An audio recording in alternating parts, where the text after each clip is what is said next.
St. Paul said that the laborer is worthy of his hire. And I, as a philosopher, mere philosopher,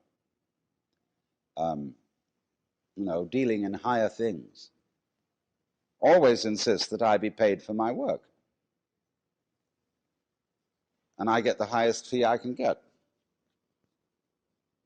And people say, well, you're just out for money.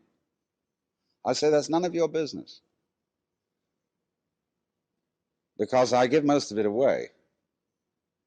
My own needs being extremely simple.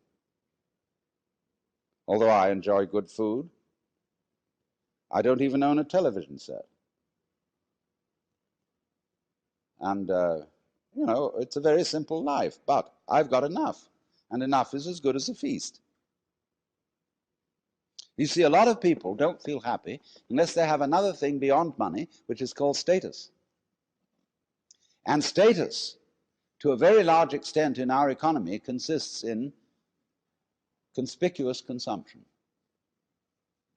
In having this thing and that thing and the other thing, in having a swimming pool, a Ferrari, a certain kind of clothes, and a certain kind of house with an enormous round-style picture window, and so on and so on and so on.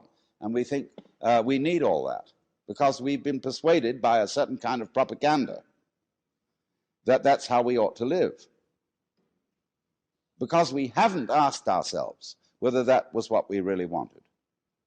In other words, we've been propagandized into thinking what we wanted. I remember my daughter, when she was in high school, number one daughter, who's now become very sensible,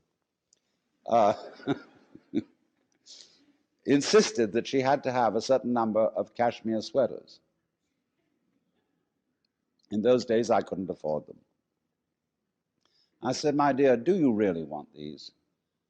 Or is it just that you've been reading ads in the magazine or listening to the other children? Because you see, schools are places where you send your child to be brought up by other children. And therefore, they get a kind of lowest common denominator of culture. So they all think they've got to have this, they've got to have that. And they don't really want it. If they sat back and considered, do I need all that? Is this trip really necessary? They would come to the conclusion that it wasn't.